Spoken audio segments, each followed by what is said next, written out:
दोस्तों, आज की कहानी अदालत की है, लेकिन सुनने में आपको किसी फिल्म जैसी लगेगी।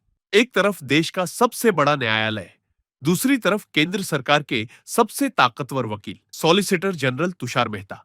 वही तुषार मेहता जो हमेशा सरकार की तरफ से अदालत में खड़े रहते हैं। चाहे नागरिकता कानून हो, राम मंदिर विवाद हो या किसानों के आंदोलन के वक्त की कानूनी बहस, हर बार आप उन्हें कोर्टरूम के बीचों बीच पाएंगे, सरकार के बचाव में तर्क देते हुए। लेकिन इस बार मामला ऐसा है कि सवाल खड़े हो रहे हैं। क्या हर बार सरकार के साथ खड़ा होना सही है, भले ही मामला जनता की सांसों से जुड़ा क्यों ना हो? क्योंकि अदालत के भीतर अब जो सुनवाई हो रही है, वो किसी के त्योहार की नहीं, बल्कि आपकी हवा की कहानी है। तुषार मेहता नाम तो आपने कई बार सुना होगा, लेकिन शायद इतनी गहराई से नहीं जाना होगा। ये वही शख्स है जिन्होंने कोर्ट में जाकर सरकार की तरफ से कई विवादित मामलों का बचाव किया।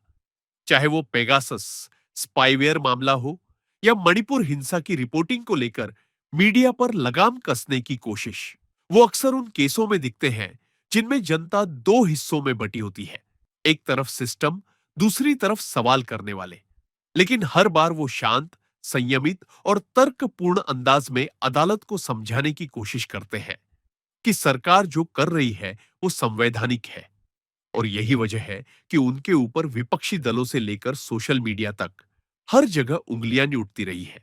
कई बार उन्हें सरकार का वकील नहीं, बल्कि सरकार का प्रवक्ता तक कहा गया। अब जरा सोचिए, ऐसा व्यक्ति जो सुप्रीम कोर्ट की हर दूसरी बड़ी सुनवाई में मौजूद रहता है, जो सीजीआई के सामने खड़ा होकर देश की नीतियों को सही ठहराता है, जब वही किसी ऐसे केस में खड़ा हो जो सीधे सीधे जनता के स्वास्थ्य से जुड़ा हो, तो मामला कितना नाजुक हो जाता है। इस बार अदालत में मामला ऐसा था कि दिल्ली की हवा तक कांप गई।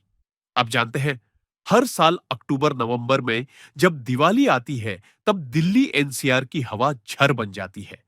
एक्यूआई 500 के पार चला जाता है।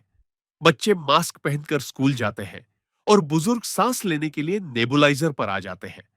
ऐसे में अदालत ने हमेशा एक सख्त रुख अपनाया है, पटाखे नहीं चलेंगे। पर इस बार जब मामला कोर्ट में पहुंचा, तो सरकार के वकील के तौर पर तुषार मेहता फिर से मैदान में थे। लेकिन दोस्तों, यह कहानी दिलचस्प हो जाती है। कोर्ट में चर्चा थी कि क्या दिवाली पर ग्रीन क्रैकर्स यानी हरित पटाखों की इजाजत दी जा सकती है। पर्यावरण मंत्रालय, दिल्ली सरकार और एनसीआर राज्यों की रिपोर्टें मेज पर थी।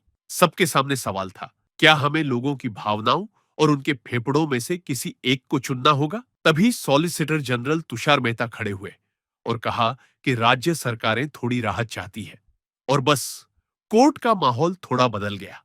सवाल यह था कि आखिर तुषार मेहता किसके पक्ष में है, जनता की हवा के या उस उत्सव के जो हर साल उस हवा को और गंदा करता है। तुषार मेहता का ये रुख पहली बार नहीं था जब उन्होंने किसी ऐसे केस में सरकार का बचाव किया जहां जनभावनाएं और स्वास्थ्य एक दूसरे से टकरा रहे हों। उन्होंने पहले भी कहा था, हर नीति का उद्देश्य किसी न किसी समूह का लाभ होता है। लेकिन क्या दिवाली पर पटाखों की अनुमति किसी समूह का लाभ है या पूरे समाज की हानि?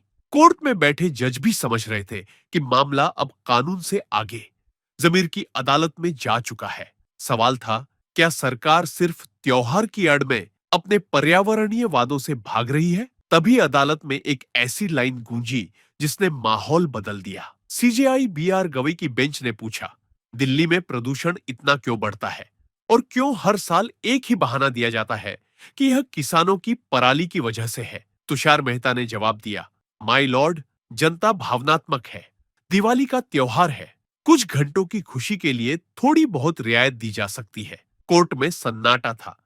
फिर अचानक वो लाइन आई जो अगले दिन अखबारों की हेडलाइन बन गई, हम भी तो बच्चे थे मिलॉर्ड। यह वाक्य अदालत के अंदर भावनात्मक गुहार की तरह गूंजा।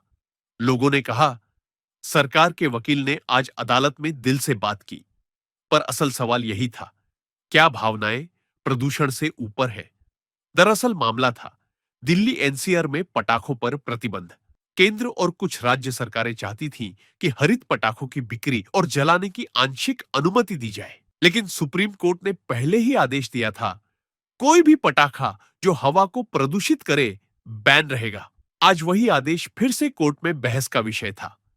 तुषार मेहता ने कहा, हमारा उद्देश्य लोगों की परंपराओं को खत्म करना नहीं है, बल्कि एक संतुलन बनाना है। सीजेआई गवई ने पलटकर पूछा, क्या आप मानते हैं कि दिल्ली की हवा पहले ही असंतुलित नहीं है? बस कोर्ट रूम में जैसे बिजली सी गिर गई, क्योंकि यही वो पल था जब अदालत ने सरकार के वकील से पूछा, आप हवा के साथ खड़े हैं या धुएं के साथ? सवाल बड़ा था, जवाब छोटा। तुषार मेहता ने कहा, हम सिर्फ 2 घंटे की अनुमति चाहते हैं। लेकिन अदालत ने कहा, क्या 2 घंटे का धुआं पूरे शहर की रात नहीं बना देता? दिल्ली की हवा में जो सांसें अब बची हैं, क्या उन्हें भी अदालत भावनाओं के हवाले कर दे? यही वो दुविधा है जहां कानून, संस्कृति और स्वास्थ्य आमने सामने खड़े हैं।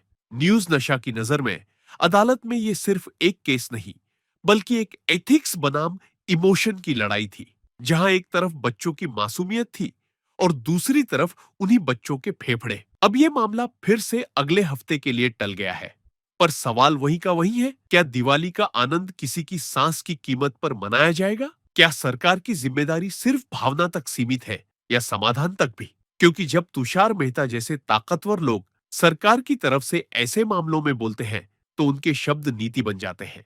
और जब वही शब्द लोगों के स्वास्थ्य से टकराते हैं, तो अदालत सिर्फ सुनती नहीं, इतिहास में दर्ज करती है। तुषार मेहता का ये रुख पहली बार नहीं था जब उन्होंने किसी ऐसे केस में सरकार का बचाव किया, जहां जनभावनाएं और स्वास्थ्य एक दूसरे से टकरा रहे हों। उन्होंने पहले भी कहा था, हर नीति का उद्देश्य किसी न किसी समूह का लाभ होता है। लेकिन क्या दिवाली पर पटाखों की अनुमति किसी समूह का लाभ है या पूरे समाज की हानि? कोर्ट में बैठे जज भी समझ रहे थे कि मामला अब कानून से आगे जमीर की अदालत में जा चुका है। सवाल था, क्या सरकार सिर्फ त्योहार की आड़ में अपने पर्यावरणीय वादों से भाग रही है? तभी अदालत में एक ऐसी लाइन गूंजी जिसने माहौल बदल दिया। सीजेआई बीआर गवई की बेंच ने पूछा, दिल्ली में प्रदूषण इतना क्यों बढ़ता है और क्यों हर साल एक ही बहाना दिया जाता है कि यह किसानों की पराली की वजह से है? तुषार मेहता ने जवाब दिया, माय लॉर्ड, जनता भावनात्मक है। दिवाली का त्योहार है। कुछ घंटों की खुशी के लिए थोड़ी बहुत रियायत दी जा सकती है। कोर्ट में सन्नाटा था। फिर अचानक वो लाइन आई जो अगले दिन अखबारों की हेडलाइन बन गई, हम भी तो बच्चे थे मिलॉर्ड। यह वाक्य अदालत के अंदर भावनात्मक गुहार की तरह गूंजा। लोगों ने कहा, सरकार के वकील ने आज अदालत में दिल से बात की। पर असल सवाल यही था, क्या भावनाएं प्रदूषण से ऊपर है? अब देखना यह है कि अगली सुनवाई में अदालत क्या कहती है, त्योहार की अनुमति या प्रदूषण पर बंदिश? दोस्तों, यह कहानी बताती है कि न्यायालय सिर्फ आदेश नहीं देता, वो सोचने की दिशा देता है। और जब अदालत के भीतर एक वाक्य, हम भी तो बच्चे थे, गूंजता है, तो बाहर किसी बच्चे की सांस भारी हो जाती है। न्यूज नाशा का मकसद यही है कि ऐसे मामलों को भावनाओं से नहीं, तथ्यों से समझा जाए। त्योहार जरूर मनाइए, लेकिन हवा के साथ ज्यादती मत कीजिए, क्योंकि असली दिवाली तब होगी जब हम साफ हवा में दिया जलाएंगे, न कि धुएं में। और अदालत की यह सुनवाई शायद उसी रोशनी की पहली लौ है। और आप हमसे जुड़े रहने के लिए सब्सक्राइब करें YouTube पर, फॉलो करें Twitter पर और लाइक करें Facebook पर। और ज्यादा जानकारी के लिए आपको टाइप करना होगा सिर्फ न्यूज नशा।